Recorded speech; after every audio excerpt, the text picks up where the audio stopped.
Apologies for that. So I think one of the great advantages actually that British Racing has paradoxically is that they don't have a lot of funding, so it forces British Racing to be quite innovative in their product design. I think they also have a very strong focus on probably four things.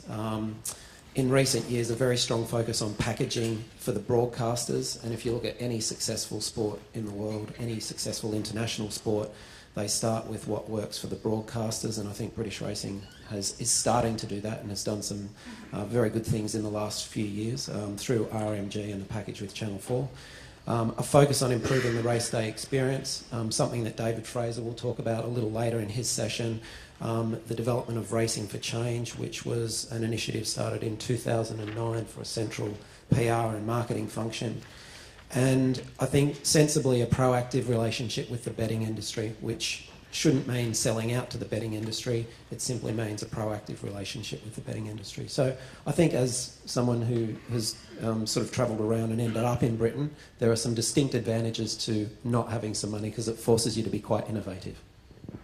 To go back on the correlation between television and broadcasting and the advancements of a sport, I've worked for Acadia for many years, and we could really see the more time you had before the races on television, the more people would bet. I mean, it's something that, Andrew, you've really focused on in Canada as well, the development of new products geared toward a new audience.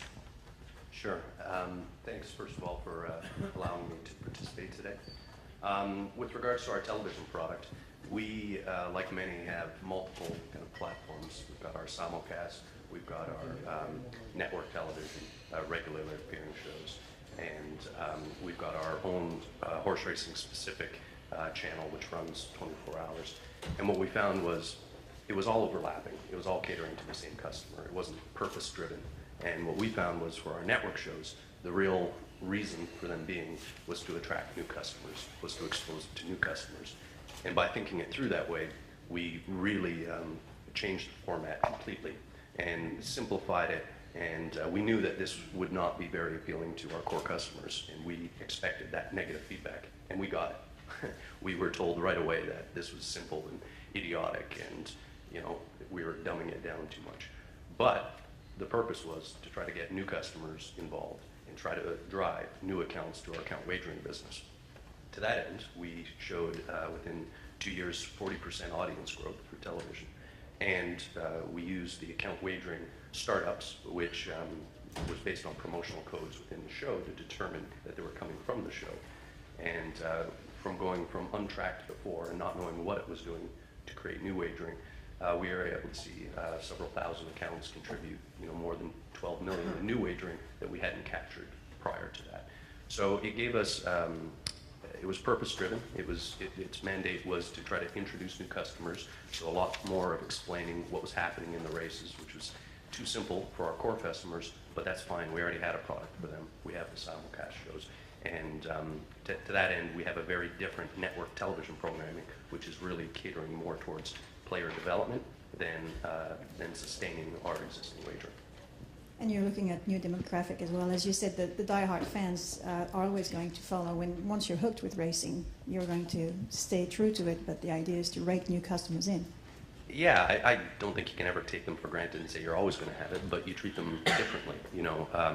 When we built our internet wagering system back in 2004, that was meant for core customers, and so you're catering to their needs, which were far different. For the core customer, it was all about being able to get a bet in as quickly as possible because they're trying to get it in that last minute before the race goes off, and as simply as possible. They don't want to be confused. They've already done their handicapping. They're just in it for the transaction at that point. That's very different from what a new customer wants. A new customer is not going to try to get their bet in at 30 seconds before post. They just want a fun, simple social experience, and that's probably the key in terms of how we treat new customers or new potential customers to how we try to treat and keep and maintain the loyalty with existing customers. While we're on the subject of television coverage, I was really impressed when first time I went to Hong Kong and I saw the huge screen that is the size of a plane, actually, on the Hong Kong racecourse, showing workouts in the morning, and also the way it was used to show different aspects of the paddock at the same time, different cameras. And one thing I think that you need to tailor to your audience is that every racing show is done in 3 different languages. And I remember walking into the control room and thinking, how can it work? I mean, it's absolutely amazing. Well, we've just improved the control room, and it almost looks like we're going to put a man on the moon when you look at it now. So resources for us, unlike maybe Paul's experience in the UK, never seemed to be an issue. Although, having said that, we have to make sure that we channel that money in the right way, that it can generate a return, because there still would be a limit. The TV shows that you refer to, Fanny, though, are geared more to the core customer. When you think about paddock coverage, or even track work in the morning, I think to the new customer, it's not something they're going to really embrace. So we've been able to really, over the last maybe 3 years, finally take a look at really new customer development. It's not something we were strong in the past. In Hong Kong, it was always really geared to the core audience, and we have, I think, a great advantage that, unlike maybe any other country, horse racing is clearly the leader. I mean, there really isn't another sport in Hong Kong that can challenge us in that position, that has the sustainability of being a 12-month, have a 12-month presence. There are single events such as the marathon or the rugby sevens that can gain fanfare in Hong Kong, but over a sustained period of time, horse racing is the clear leader. And really what we're looking at now in terms of reaching out to a new demographic is, how do we compete for their leisure time? And really, it's not against other sports. It's really more against shopping and dining and online time that they spend at home. So these are the things that we're looking at. But the key thing for us, I think, is really trying to get inside what those customers are looking for, what kind of experience they want. And we have in Hong Kong a law that says no one is allowed to go to the race course until they turn 18. The only exception, and this is a recent development, is that if you're the son or a daughter of an owner who has a horse racing on the day, you have the opportunity to go. There's no breeding in Hong Kong. So in terms of touch points, it's, well, it would be wrong to think that a child in Hong Kong isn't aware of horse racing. Of course they are, but their ability to actually experience it is limited until they turn 18. So what we're doing now is really try to look at really what would really get them engaged. And one of the assets that we do have is Happy Valley is a magnificent entertainment experience, not just a racing experience, but in Hong Kong, when you're looking for things to do as a tourist or as a fun-seeking person, Happy Valley is a very good option. And so unlike Sha Tin, we've really leveraged on Happy Valley. We'll have a presentation later that will show you some of the new areas, not so much in innovations in terms of products, but in terms of different areas on the race course that can make young people feel at home and feel like they belong at a race course, which I think is very important, because I think Hong Kong is no different than any other part of the world. The aging customer base, and when young people come racing, they may feel or look around and feel like they don't fit here. We see a lot of people who might be older, with their heads buried in past performance data that they don't understand. It's an intimidating sight. So what we're trying to do is set up pockets of areas around the race course where people can be with each other, feel a sense of belonging, feel a sense of engagement, and come along at their own pace. And our delivery of information is tailored to that group that makes it less of a daunting experience. We'll come back to the delivery of information, because I think it's a really key point. But we went from one extreme of having racing 12 months a year to 2 days of prime racing with the Breeders' Cup. And Craig would be interested in knowing how you adapt your strategy to these 2 key days where you need to grab all the possible attention. Well, first of all, I have to tell you, when I first took this job last year, I went to Saratoga, and there's a publication in the United States called Indian Charlie that is a somewhat satirical rag that's handed out at backstretch of some racetracks. And Ed Musselman, who's the publisher of the Indian Charlie, was talking to me and Bob Baffert, and Baffert said, "Oh, this is Craig Fravel. He just went from working 37 days a year at Del Mar to working 2 days a year at the Breeders' Cup." So for me, it's just been an elimination of 35 days of work. But I was actually shocked when I got to the Breeders' Cup. Even though it's only 2 days of racing, we really go from the day we finish the Breeders' Cup in 1 year to planning again for the following year. And it's become such a worldwide event and such a important part of the racing calendar that the 2 days just is all consuming.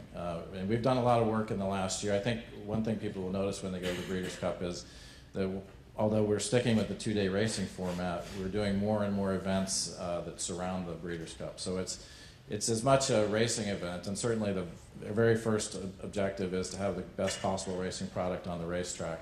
But secondarily, to make sure that people who come there leave wanting more. And that was when I was at Del Mar for 21 years.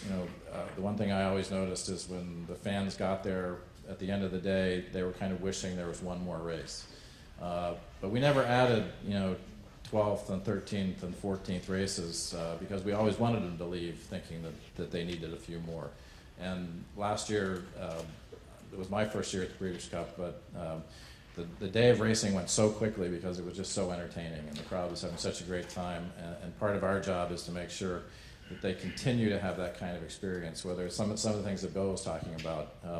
It's not enough just to go and have a seat at a racetrack and watch the horses go around in circles and win a few bets. You have to provide an all-around entertainment experience. There has to be a lot more to it. And this year we're going to have some innovations that particularly for owners and trainers and people who are bringing the connections of the horses to the races, that they'll have a much more upscale experience. They'll have a really good feeling about how they were treated.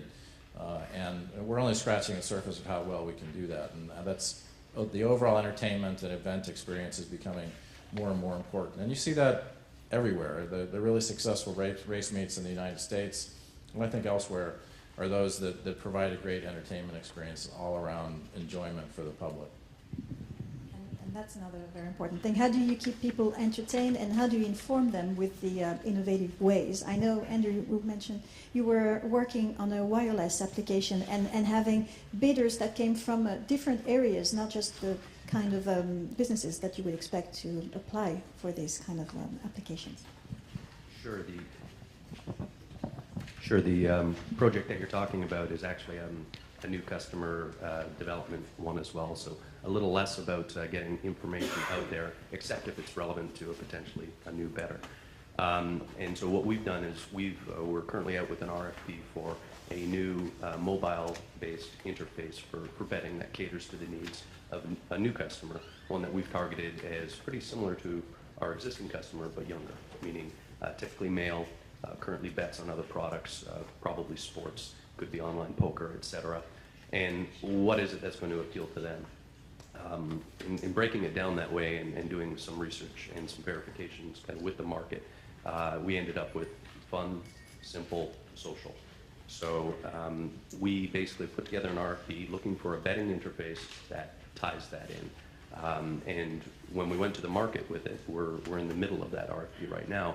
We consciously added different types of suppliers than what we would typically do. So not just technology shops or wireless application developers, but even video game developers, just to see if they could come back with a different approach, which is going to help us try to attract that market. I'm not saying that we're going to end up with a product that's a video game, but we may end up with a product that looks a lot better and presents a lot differently than something that we would otherwise come up with ourselves. Because typically, I don't think Woodbine or the racing industry has been very strong at that. And I think we have our own blinders on too much being within the industry. And I think we could seek some outside help to try to learn a different approach towards getting at those customers. So yeah, so it's going to be simple, it's going to be fun, and hopefully it's going to tie in to more of the social networking that's available today and seen in all sorts of other applications. Paul, when we think of the English audience, we think of very captive in terms of racing, but what are the strategies to find the best way to package and market to the captive audience and the others. Well, you make a good point that the interest, I think there's a depth of interest in the sport in Britain that doesn't necessarily exist in other parts of the world. So there's a very loyal customer base, and fortunately for the sport in Britain, there's almost two distinct sports within one, being, you know, very strong jumps and flat. So I think in terms of what Racing for Change, which is our sort of central marketing and PR function, they have a very strong social media strategy. They're engaged with young customers through university race clubs and, as I said, certainly through social media. But I think also we obviously have a very different market to either Bill or Andrew in that we're not vertically integrated. Less than 4% of our market is tote betting, and it's a completely deregulated competitive market. So in terms of our own product development, there is some significant limitations to that, and at times we're really beholden to the developments of the betting industry. So I think our approach is through our media arm, through RMG and others, to actually work with the betting industry to develop wireless networks, perhaps some protections for the racing industry by entering into long-term commercial agreements with certain operators, and only those operators will be allowed to develop products for betting products for the on-course market, and certainly that's part of our thinking longer term.